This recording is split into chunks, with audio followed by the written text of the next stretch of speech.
Brian Page is a phenomenal human being. He is a guy who realized at an early age that, you know what, there might be a better way to do this. And he set up a company that made bajillions of dollars with no assets. How does he start with nothing and still make a lot of money? He will explain that. He'll also explain how that's not, by the way, the optimal way to do things, but everybody's got to start from somewhere. And Brian's a guy that loves helping people get that motor running.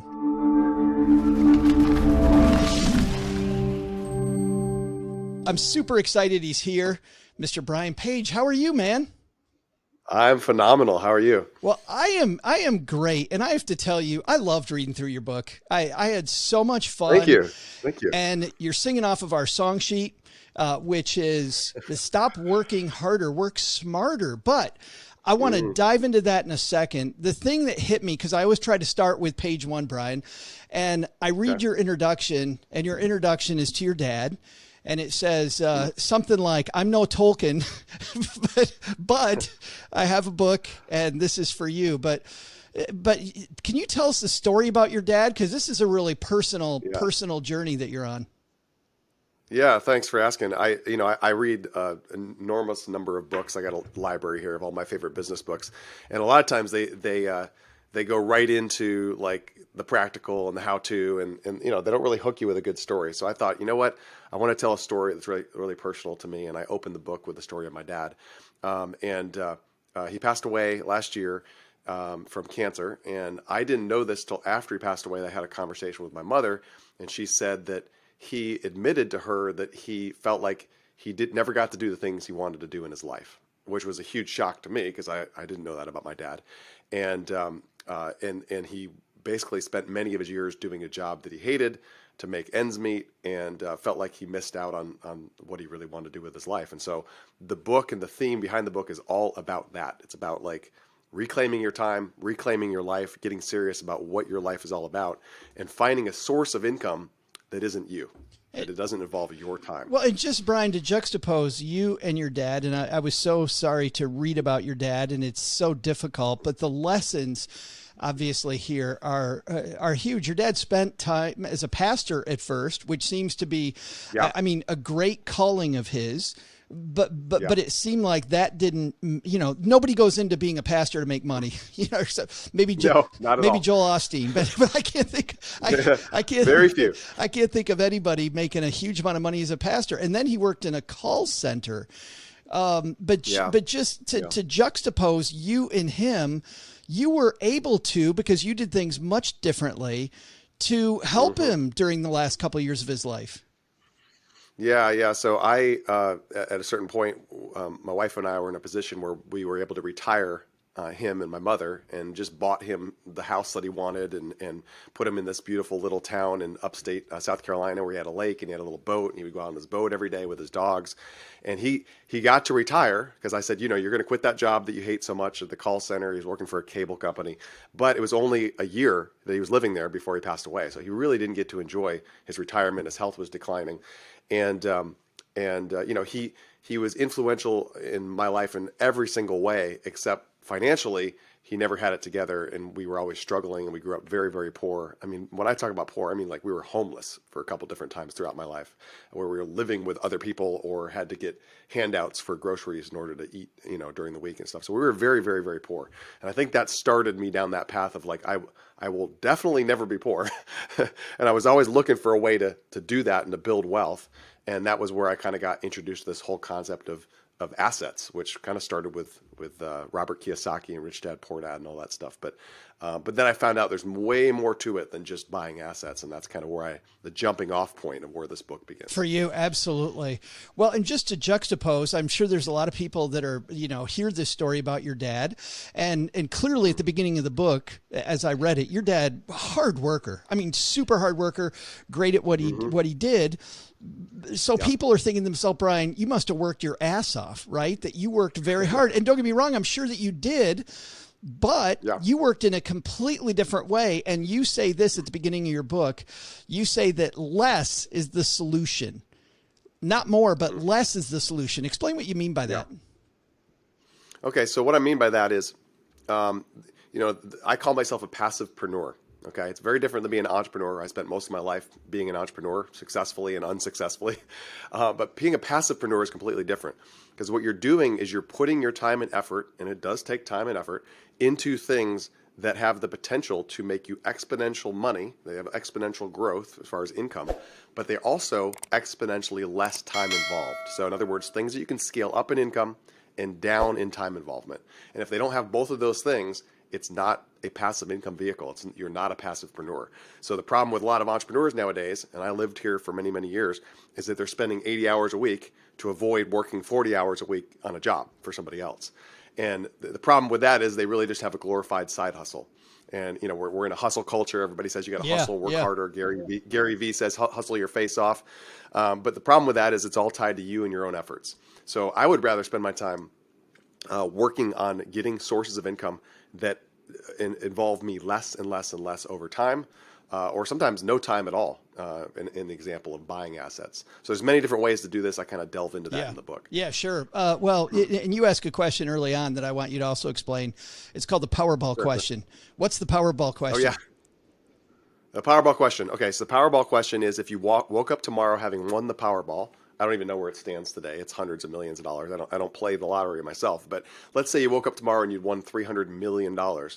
Would anything change about that day going into work? Whether you go to work for somebody else or you go to work for yourself, would you just say, I'm done. I'm not, if the answer is yes, something would change drastically, then maybe that's an indication that you're not spending your time the way you really want to spend with your life.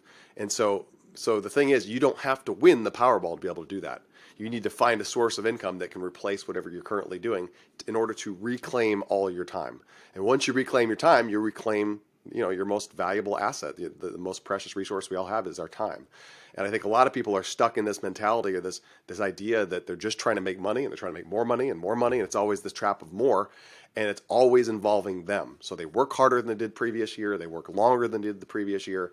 And they might be doing okay financially, but they don't have real wealth. And I think real wealth is way more than just financial abundance. It's also involves your time and your free choice. Well, yeah, what it leads me to, Brian, is this idea. I mean, it resonates all the way through your work, is your values, right? Living according to what you value instead of what you think you should be doing. Like for you, you tell stories about how you went to college. You went to college because your parents said you needed to.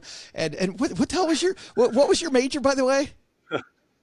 It was leisure studies. I didn't even know that was a thing.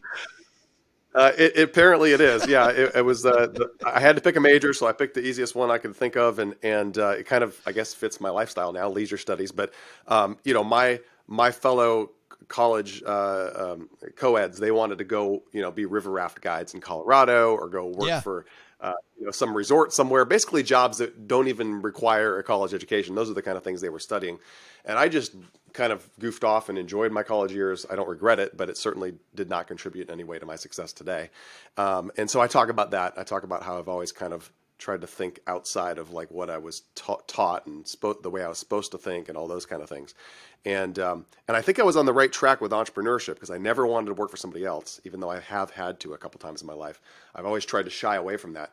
But then I found that I was trapped in entrepreneurship, and all the entrepreneurs I knew were working themselves to death. And the stats show that entrepreneurs on average only make slightly more than 9-to-5ers. They make right around $72,000 a year on average. I was amazed, by the way, by that stat. Healthy, but $72,000 a year is not. You're not getting rich at 72. No, I was amazed by that stat, because I would have thought, well, and this is why you put it in the book, I'm sure, is because I thought that stat was way north of that, like the amount of money we're making. Yeah, absolutely. That doesn't even take into account all the 9 out of 10 businesses that fail within the first 3 years. So, so I think that a lot of entrepreneurs, we have a lot of pride, and we like the idea that we work for ourselves and that we're a boss babe, or that we're, whatever. Like, we take pride in that, but we look down on the 9-to-5er who gets to go home at the end of the day and doesn't worry about what's going on with the company, because it's not his company or her company. And we look down on them, not realizing that we're working double, twice as hard and twice as long and all that kind of stuff for what we're doing. And so I think there's a different paradigm. That's what I want to share with people. It's funny, Brian. We just had Jason Pfeiffer on, the editor-in-chief of Entrepreneur Magazine. I know you've been featured in Entrepreneur before. Yeah. But Jason is saying some of the things that you say here, which is, it's not about this preordained curriculum of college, right? It's about designing your own curriculum in your life. And what what it seems to me you want people to do is forget about this path that everybody else is on, design your own. Like, did you really write this book in Charleston Harbor? I really did. Yeah. In fact, right now I'm looking out from my office here on the Charleston Harbor, and I would go out there. I go out there regularly, and I'll just kind of hang out on the boat. I'll put it, a drop anchor, and then I just write. And actually, I wrote by dictating into my iPhone. So I don't like to write with a keyboard, but every word is my word, and I just dictated, and then we turned it over into a Word doc, and my editor helped me turn it into the book that it is. But so that's how I like to spend my time. But the book is a perfect example of what I'm talking about. So the book is a passive income vehicle. It's something that took a lot of time and effort. It's not easy to write a book, but now that it's written, it's done. So now every time this book sells, HarperCollins is publishing this book next month. Every time it sells, I make a little royalty. And then inside the book are 10 or 12 different ways that I make money inside the book. And I talk about that in the book. So it's something that I create one time that gives me income over and over and over again. I have 23 different sources of income that I'm currently doing this with. And there are hundreds. And I talk about those hundreds in the book, and I share them with people. But you don't need to have hundreds. You don't even need to have 23. Yeah. But the idea is that you start collecting these different vehicles of passive income, and make sure they're things that do not require your time ongoing. And some of them require zero time, like literally zero time. We all know about buying, real estate, for example. You buy real estate and then you have cash flow. If somebody else is managing it, you have cash flow the instant that you buy the asset, or you buy a business that you're not managing yourself. But the problem with that paradigm, that's kind of the old paradigm, is that the idea that you have to buy assets means you need a lot of cash, or you need to go get debt in order to buy those things. But nowadays we live in a creator economy. We live in a sharing economy. So there's ways to create and control assets that you don't even own to create passive income. So you no longer need to buy assets or own assets to create an incredible income and lifestyle for yourself. Well, what was it, your first course, or one of your first courses was about how to be successful in Airbnbs without owning the property yourself? Yeah. Yeah, that was the second big passive income vehicle that I launched. After learning how to do it with Airbnb and making passive income that way and automating that whole business, I then thought, I have a course. So I went online, built the course, restructured it, finally dialed it in, and immediately it was doing millions of dollars a year, and it still sells to this day, years later. And the only time I spend on it is updating it every 6 months. In fact, it's updated every week by my students, so they're teaching, and their teachings go into the course to keep it continually updated. But it doesn't require any time involvement for me, and it's an income vehicle that keeps paying over and over and over and over again on full autopilot. So that's an example of another vehicle. And I've just gone and found new creative ways to do this. And what's interesting is I found other people who are passive-preneurs. They don't even know that's what they are, but that's what I coined them. And they're telling me about things that just blow my mind. I'm like, that's incredible. Like, how do you even do that? So there's all kinds of ways, but they're kind of an underground class of people that nobody really knows about, because they're not the traditional entrepreneurs that you and I think of. Yeah, it's very, very different. It truly is a brain switch in thinking about divorcing where you derive satisfaction and the job that you do, like divorcing those two things from each other. I want to give people a little bit of this framework. The first thing you talk about is you do need seed money, right? You will need some seed money. So you break this down, and initially you talk about trying to save 20% of what you make. But for you had to come up with that yourself. Obviously, this is a money show. Tell me about some ways people can get that seed money together if they don't think they have it. Yeah, well, seed money, it all is relative to what you're looking to do. So some of these models don't require much time or money at all. Yeah. So for example, the main thing that I'm known for teaching is Airbnb. You can find an owner who has a property and say to the owner, like I could say to you, Joe, hey, you got this 3-bedroom house that you're renting out. What if I could help you make more money with it? And you do nothing extra. You do no extra effort on your part, but you're going to make more than the $2,000 a month you're asking for. And you'd be like, well, tell me how. And I'd say, well, I'm going to take your property. I'm going to list it on Airbnb. I'm going to have my virtual assistant manage it, and we're going to have guests coming and going and all that kind of stuff. But any of the profits that are made over and above that rent, you and I are just going to split them 50-50. So your $2,000 that you normally would charge, maybe you'll make $2,500, $2,800 a month on that property with no extra effort on your part. And Joe says, sure, let's do it. Hell yeah. So now I go and take that property. Maybe it's furnished. So it costs me almost nothing to launch that property. And immediately in the next couple of weeks, I have $1,000 a month coming in, or $1,500 a month coming in on that one unit. So that's an example. It doesn't cost much money. Well, you can write can I stop right there, Brian? Because what I love about this is how you just created, and in your expanded idea of wealth, you just created wealth for 3 people. You created wealth for Yeah. yourself. You created wealth for the owner, and you created a kick-ass place where somebody can stay that they wouldn't have been able to stay before, right? So you got three happy people involved in this transaction just because you had this idea. Yeah, it's a win-win-win. And the thing is, now that's not an asset where I'm building wealth and equity, granted, Sure. but it is a cash flow source that costs me nothing to control. And all I need is a partner. I need a partner and an owner. And there's many ways to do this. For example, affiliate marketing. It's where I have permission to sell your products and your services, and I get a commission each time I do. I didn't create the product. I don't inventory the product. All I do is have the right to control the eyeballs and the traffic and the emails to go to that offer. You can do drop shipping. I mean, if you go to my website right now, you'll see I have an entire line of swag that says passive-preneur hats, passive-preneur page hoodies. I don't manufacture any of that stuff. I don't have them in a warehouse. I don't ship them. I didn't make them. I didn't design them. They're all handled by a third-party company that just sends me money whenever somebody buys one of those things. So that's another example of a passive income vehicle that took me, I don't know, 2 days maybe to come up with the idea and find the right company and then set it up. And now it's passive income, and just from people that want to get in on buying some cool swag. Yeah. So there's so many different ideas like this that I'm controlling. I'm controlling that. I don't create it. I didn't make it. I didn't produce it. I'm just a controller. So that's the idea, is that you can own, create, or control these assets that can generate passive income. Yeah, it's definitely systems the answer. But let's get back to seed money because I cut you off. Let's do it. Yeah. Sorry, I went off topic. No, that was all me because I wanted to stop there because I thought that was a big thing that everybody needs to get. But let's talk about, because you created seed money yourself and did some creative stuff. Tell us about how people can maybe get the seed money when they think they can't. Well, I talk about in the book quite detailed about how a good chunk of your budget every month, it goes to discretionary spending. Now, we think of like our bills that we have to spend money on rent and power and putting gas in the car and all that kind of stuff. But there's a lot of little cracks in our budget where the money seeps through. And these are things that, I'm going to make some enemies when I start talking about. But like, you won't die if you cancel your streaming services. You won't die if you don't go to Starbucks every day. You won't die if you stop going out to eat or stop going on dates. I mean, I remember when I first started, I first tried to, I do this occasionally. I kind of like deny myself certain things, not because I can't afford them, but because I want to tell myself in my brain that I do not deserve them until I hit a certain level. So for example, when I was living off my Airbnbs, the first time I was kind of had a passive income vehicle that was really, really doing well, I was living off my Airbnb units that I didn't own. And then I had all the time in the world. So I thought to myself, okay, now I'm going to set up my second income vehicle, which is going to be this course. But in order to really motivate myself, I'm going to just put my TV in the attic. So I took my TV, unplugged it, put it in the attic so I wouldn't be tempted to be on Netflix. So now I just freed up like 2 or 3 hours a night in time. And of course, I canceled the streaming services.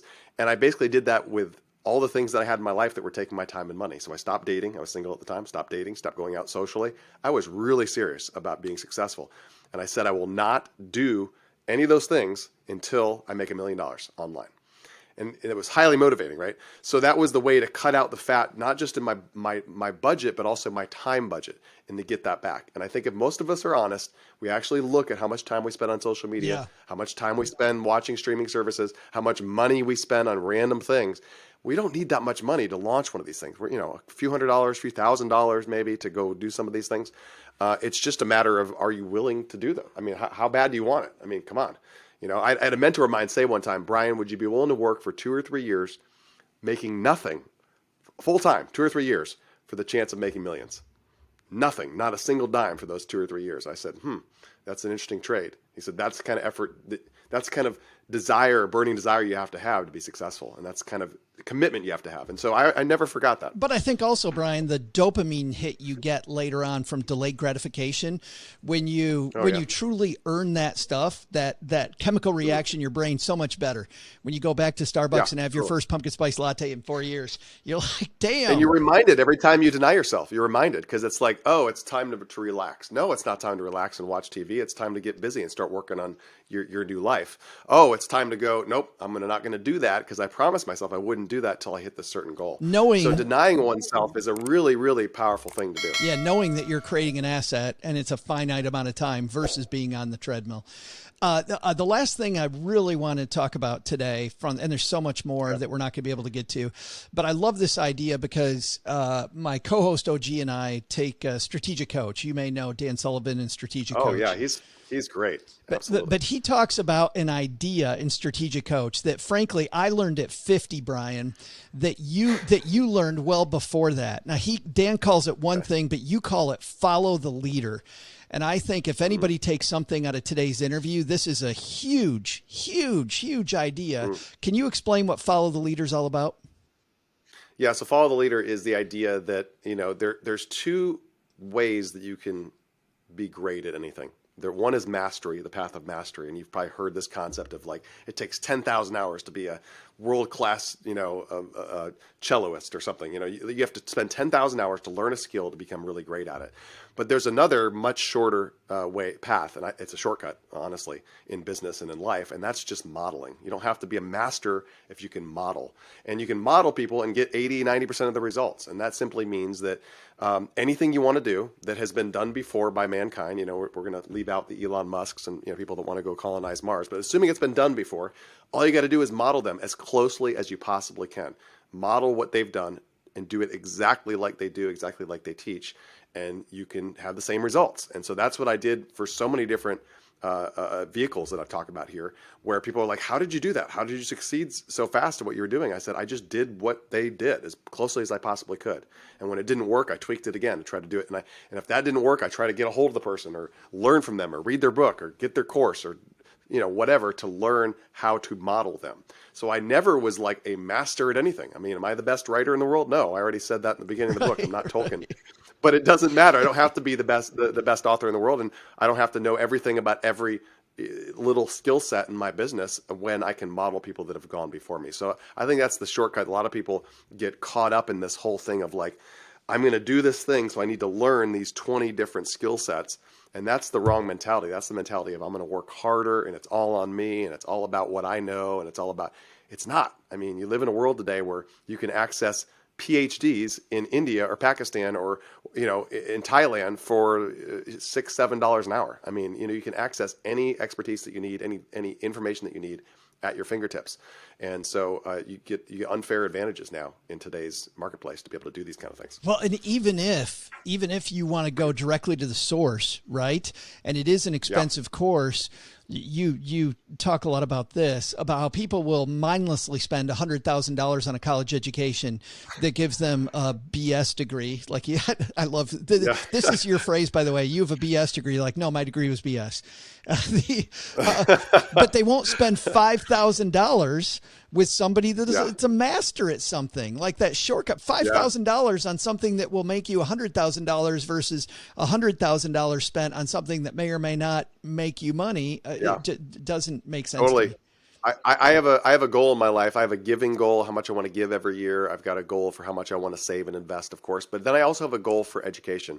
And my goal is every year to spend more on education, coaching, direct one-to-one consultation, with people that are way more successful than me. Spend more every year than I did the year previously.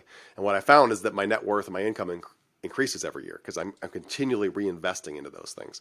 So I'm a total 100% believer in that. I mean, almost nothing I learned. I mean, a lot of things I learned from a Google search, but many of the things I learned from directly talking to somebody like somebody who is like knows what they're talking about. And I say, hey, Joe, I need to know how to have a successful podcast. Can I pay you for your time to go quick? I need to know in like 1 hour, what's the most important things I need to know to do this. And I get to leapfrog everybody else that's trying to do it the slow way. And so get access to people. And if you can't afford to get access to the best, get access to whoever's better than you are and keep moving yourself up the food chain. That's what I always try to do. Every successful person I've met does this, and I didn't learn until 50. So Brian, thanks for helping all our stackers get this earlier. The book is the book is Don't Start a Side Hustle. You mentioned earlier in the interview that this is out next month. Based on when we're recording, guys. This book actually came out last week, so it's available everywhere, right? Oh, that's right. Yes, it is. It's available everywhere. And here's the thing. If you get a copy of the book, I want to give your listeners something in addition. Oh, So don't go cool. to Amazon and buy it Okay. directly, because you can get it from me for the same exact price as on Amazon. But what I'm going to do is I'm going to give you access to an audiobook, was the first several chapters of the book and the introduction narrated by me. Access to the PDF download. You get that instantly. And you get to be on my launch team, my Facebook group, which is where you get to meet all the other passive-preneurs that I know.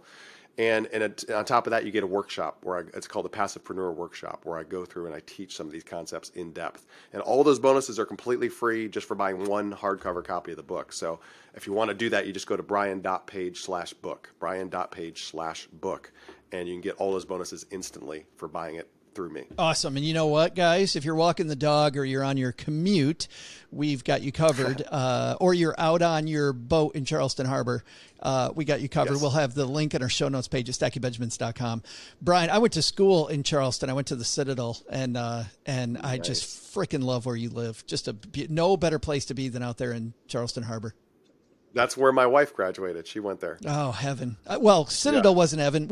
I had a T-shirt that said the Citadel, a great place to be from, a horrible place to be. And I think that was true. I think that was totally true. But we can both agree that Charleston is an amazing place to be. Correct. I love it here. Yes, and that campus is gorgeous. But thanks for your time, Brian. I appreciate all the help you're giving Stackers today. Thank you, Joe. Appreciate it.